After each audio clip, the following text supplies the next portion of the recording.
Hello. अभी तो आज हम बात करने वाले किसके बारे में? आई फ्लू के बारे में। आई फ्लू को हम बेसिकली मेडिकल टर्मिनोलॉजी के अंदर बोलते हैं कंजक्टिवाइटिस, और उसको कॉमनली कुछ लोग बोलते हैं कि आपका पिंक आई। क्या बोलते हैं भाई? आपका पिंक आई। ठीक है, आईज में क्या हो जाती है? आपकी पिंकिश हो जाती है। पिंकिश कैसे हो जाती है? ये जो आई का वाइटल पार्ट है जिसको हम बोलते हैं कि आपका कंजक्टिवा। ठीक है, इसमें जो ब्लड वेसल्स होती हैं ये ब्लड वेसल्स होती हैं। ठीक है, ये ब्लड वेसल्स आपकी क्या कर जाती हैं? स्वेल कर जाती है, और इनके अंदर बेसिकली एक्यूमुलेट हो जाता है कि आपका ब्लड आ जाता है। तो इसकी वजह से जो आईज हमारी कैसे दिखने लगती है? पिंकिश दिखने लगती है। ठीक है, तो हमारी आईज कुछ इस तरीके से रेड हो जाती है। और नेक्स्ट हम देखेंगे आपका इसके कॉजेस क्या है, ये किससे कॉज हो रहा है। ठीक है, तो मेजरली आपका कॉज होता है बैक्टीरिया से, and that bacteria is called as streptococcus. ठीक है, अभी बैक्टीरिया नाउअडेज काफी ज्यादा क्या हो चुका है? कॉमन हो चुका है। कॉमन क्यों हो जाता है? बिकॉज ये जो बैक्टीरिया है आपके स्प्रेड होते हैं, इसके अंदर स्प्रेड रेनी सीजन। ठीक है, रेनी सीजन में क्यों स्प्रेड होते हैं? बिकॉज बैक्टीरिया को ग्रो करने के लिए जो कंडीशन चाहिए वो इनको मिलती है किसके अंदर? किस कंडीशन के अंदर मिलती है? इनको मिलती है रेनी सीजन के अंदर। कहां मिलती है भाई? रेनी सीजन के अंदर। रेनी सीजन के अंदर क्यों मिलती है? बिकॉज बैक्टीरिया को स्प्रेड होने के लिए क्या चाहिए? Warm temperature plus humidity. और इस वक्त आप देख रहे हो टेम्परेचर भी वार्म है और ह्यूमिडिटी टॉप पे है, काफी ज्यादा है। ठीक है ना, तो दैट्स व्हाई ये बैक्टीरिया आपके क्या कर रहे हैं? काफी देर से ग्रो कर रहे हैं। जब काफी देर से ग्रो कर रहे हैं तो काफी देर से स्प्रेड भी हो रहा है। तो ये इसके बेसिकली क्या हो गया? कॉजेस। अब हम बात करेंगे इसकी सिम्टम्स। ठीक है, कंजक्टिवाइटिस के, ठीक है, या फिर आई फ्लू के या पिंक आई के सिम्टम्स क्या है? फर्स्ट ऑफ ऑल आपकी जो आई है वो कैसे जाएगी? आपकी पिंकिश आई जाएगी। पिंकिश आई के अलावा बेसिकली क्या रहेगा? आपका स्वेलिंग रहेगा आई से। आई है तो आईलिड आपकी स्वेल कर जाएगी। इसके अलावा ठीक है, इरिटेशन रहेगा आपका, इचिंग रहेगी। ठीक है, वाटरिंग आई रहेगी, आई से पानी आएगा, वाटरिंग आई। ठीक है, प्लस आपका ऐसे डिस्चार्ज ऑफ म्यूकस भी होगा।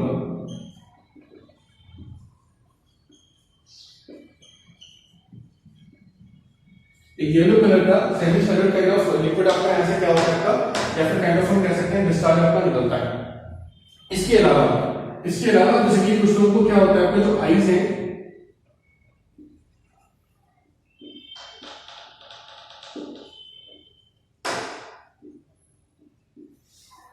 आईज आर सेंसिटिव फॉर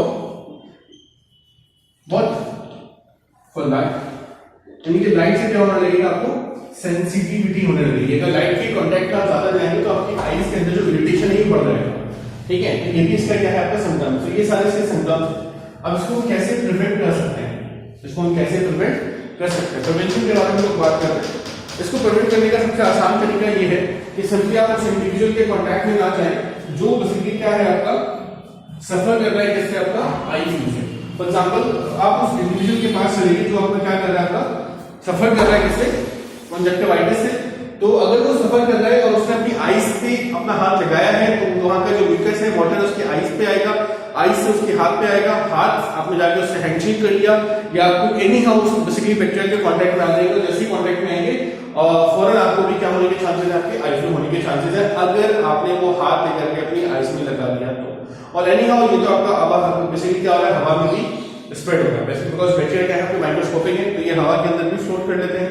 जब हवा के अंदर ये फ्लोट कर लेते हैं तो जो हवा बेसिकली हमारी आईज में लगेगी, अगर उसके अंदर वो बैक्टीरिया होगा तो वहां से भी हम बेसिकली क्या रहेंगे? आपके इफेक्ट रहेंगे। तो उससे बचने का सबसे आसान तरीका है कि आप ब्लैक कलर के सनग्लासेस लेंगे। ठीक है, सो दैट उससे क्या रहेगा? एक तो जो एयर की फ्रीक्वेंसी है वो कम हो जाएगी, पहली चीज। दूसरी चीज जो लाइट की इंटेंसिटी है ये भी आपके आईज के अंदर कम जाएगी। जब ये कम जाएगी तो इससे क्या होगा? बेसिकली आपकी आईज के अंदर इरिटेशन कम होगा। Even I also suffering from eye flu. तो मुझे पता है इसकी कितनी ज्यादा दिक्कत हो रही है। ये सारे इश्यूज मैं भी फेस कर रहा हूं। करेक्ट। नेक्स्ट हम देखेंगे इसके सारे प्रिवेंशन होंगे। उसके बाद हम देखेंगे कि आपके प्रिकॉशन, अगर किसी को हो जाता है तो उसको क्या करना है। ठीक है, कैसे बेसिकली इसको ट्रीट करना है। Got it. तो अगर मैं बात करूं इसकी प्रिकॉशंस की, प्रिकॉशन क्या क्या लेने हैं? मैंने बता दिया प्रिवेंशन प्रिकॉशन बेसिकली ऑलमोस्ट एक ही चीज होती है। प्रिवेंशन में आपको बचना है, प्रिकॉशन को आपको बेसिकली अगर हो जाता है तो क्या करना है। ठीक है, हो जाता है तो आपको कुछ नहीं करना है, आपको सिंपली क्या करना है? रेस्ट करना है। अपने जो ब्लैक शेड्स हैं वो यूज करने हैं, स्पेक्स यूज करने हैं।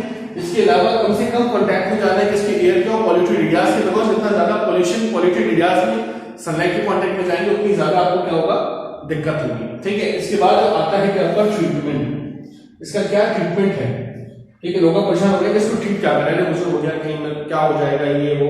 तो ट्रीटमेंट इसका कुछ नहीं है।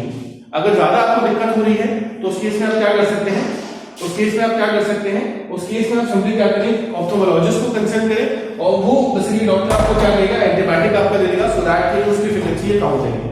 अगर ऐसा नहीं है, अगर बेसिकली इतना ज्यादा सीवियर आपको नहीं हुआ है तो सिंपली आप क्या कर सकते हैं, एनएस लें या सलाइन वाटर लें। वो सलाइन वाटर से और एक कॉटन लें जो कि स्टराइल हो, उस सलाइन वाटर के अंदर कॉटन को डिप करके उससे क्या करें, आइस को क्लीन करते हैं। ठीक है, उससे क्या होगा, बेसिकली आइस के अंदर जो म्यूकस और बाकी सारी चीजें आ रही है वो बेसिकली क्लीन होती रहेंगी और फॉर अ टाइम भी ये आपका क्या होता है, खुद भी ठीक हो जाएगा। बिकॉज हमारे इम्यून सिस्टम की क्या करेगा, इस बैक्टीरिया को किल कर देता है। ठीक है, लेकिन वो डिपेंड करता है इम्यून सिस्टम के ऊपर कि आपका जो इम्यून सिस्टम है वो कितना ज्यादा एक्टिव है।